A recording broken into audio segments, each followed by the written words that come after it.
Look, most of you are being scammed by the very people who claim to be helping you plan your future. The financial industry wants you terrified. They want you working until you are 70 because that keeps your assets under their management for longer. Here's the deal. One of the most disappointing things in retirement planning is seeing people who retire when they are told is responsible only to find out after the fact that they could have retired years earlier. That is years of your life, years of your health, and years of your freedom traded for a number on a screen that you did not even need. I get it, the fear of running out of money is real, but the research I am going to show you today from Vanguard is so frustrating because it is built on a lie. Despite being well-intended, the way it is written can lead retirees to retire years later than they might need to and end up giving up some of their healthiest remaining years along the way.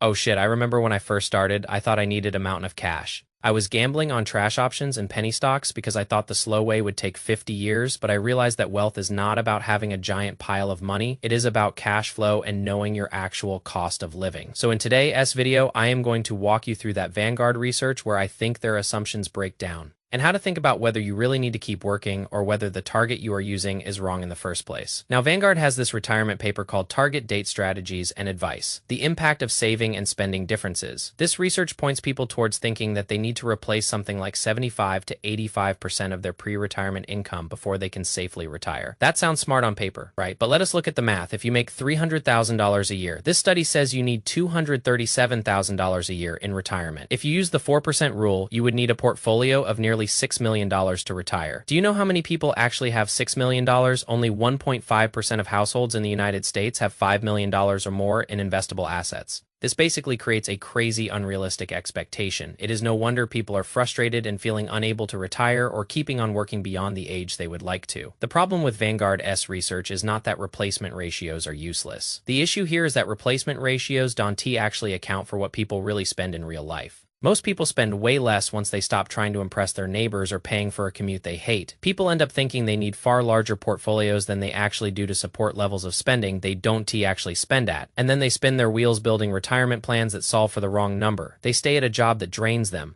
They watch a friend or coworker retire ahead of them and then think, well, I guess I am just behind.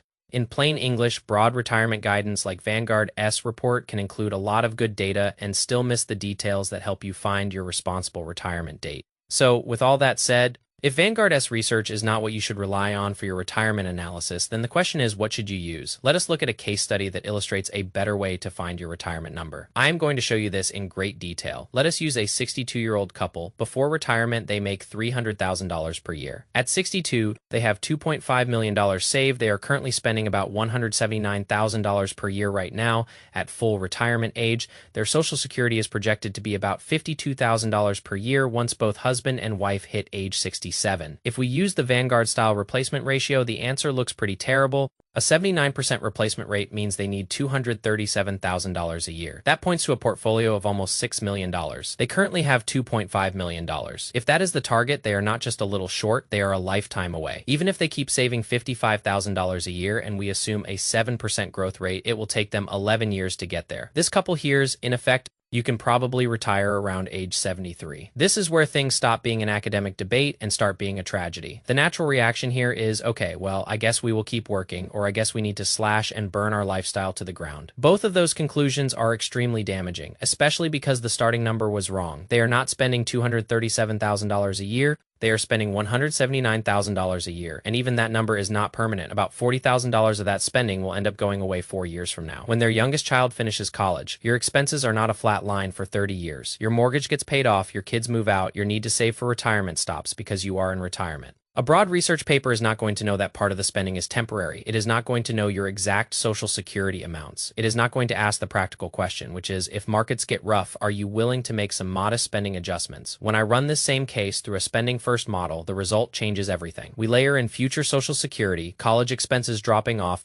and the fact that spending does not move in a straight line under that model. This couple is not 11 years away. They are actually 17 months away. Let that sink in. 11 years versus 17 months. That is nearly a decade of life reclaimed. Now, I want to be careful here. 17 months away does not mean there is no risk. It means they meet the retire-ready criteria. Their probability of success is over 65%. They have a lower guardrail of 28%, meaning if the market crashes, they only need to make a small 5% spending reduction to stay safe. The conclusion is not just retire because the software says so. The conclusion is that once we use the right inputs, we have a completely different decision. The Vanguard-style model would tell them to work 11 more years. The spending first model says you are close. Those 9.5 years are not some random theoretical exercise. Those are years where someone may keep working in a job where they are stressed out, unhealthy, or miserable. So, what do we use instead of generic numbers? Think of your retirement like a pie, and that pie is funded by a bunch of slices. Those slices do not all show up at the same time. They do not all get taxed the same way. The first slice is the spending need itself. How much do you actually need the withdrawals from your portfolio to fund? Current spending is not always permanent spending. The next step is looking at reliable income sources, like Social Security, rental income, or part-time work. The portfolio is not trying to recreate your entire paycheck. It is only trying to fund the gap between what you spend and what your other income sources cover. Then we look at where the money is. Is it in a taxable account, a pre-tax IRA, or a Roth? Two households can both have $2.5 million and still have very different retirement plans depending on where that money lives. Tax location is everything. If most of your money is in a taxable account versus a traditional 401k, your actual spending power is massively different. We try to determine how you can keep the most of that pie for yourself and give the least of it to the government.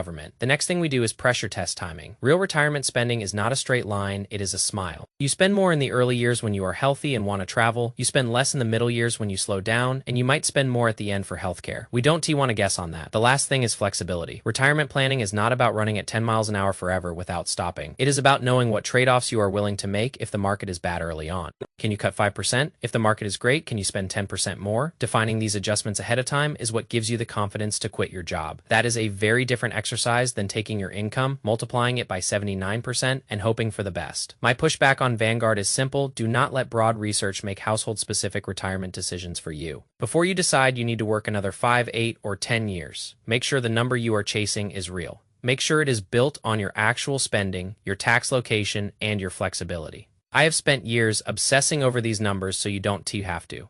I started with nothing and built a $120,000 portfolio by age 25 just by being disciplined and ignoring the noise. Now, I am scaling that to 7 figures by using the same logic I am sharing with you. I want you to imagine waking up on a Tuesday morning and realizing you don't have to go to work because your VO and SCHD dividends are already covering your breakfast, your rent, and your life. That is the feeling of absolute freedom. It is not about having $6 million, it is about having 100% control over your time. If you are 20 or 30 years old right now, the biggest asset you have is not your bank balance. It is the time you have left. Don't let Vanguard or any big bank convince you that you need to be a multimillionaire to be happy. Most people I know who have $10 million are still stressed because they don't have a plan. They just have a pile. You need a plan that understands your life is dynamic. You need to understand that your 20s and 30s are for aggressive growth, while your 40s and 50s are for securing that cash flow. I use a simple 70-20-10 split for my wealth building phase. 70% goes into VOU S&P 500 because I want to own the top 500 companies in the world. 20% goes into SHD because I love seeing those dividends hit my account every quarter. 10% goes into growth stocks or VUG because I still have a long horizon and can afford the volatility. This is how I went from $0 to $120,000 and how I am moving towards the next milestone. I am not doing anything fancy. I am just not being distracted by the latest crypto scam or the fear-mongering on the news. I am a partner in your wealth journey. I am here to tell you that you can do this. The system is rigged to keep you working, but the exits are everywhere if you know where to look. Stop looking at the $6 million target and start looking at your actual monthly burn. If you can cover your monthly burn with passive income, you are retired. Period. The rest is just extra credit. I want you to be the person who retires early and spends those healthy years doing what you love. Whether that is traveling, starting a passion project, or just spending time with family, do not let another decade slip away. Because of a flawed research paper, I am here to be your wealth partner. Your partner in this journey to freedom. Don't be a slave to a fake number. Stay sharp, stay free. If you want to see how we turn savings into a real paycheck, watch the next video on the screen. I break down the exact withdrawal strategies that will keep your taxes low and your income high. We talk about the Roth conversion ladder and how to access your 401k early without penalties. This is the hard technical stuff that makes the early retirement dream possible. Don't miss it, because that knowledge is the difference between working until 65 and being free at 45.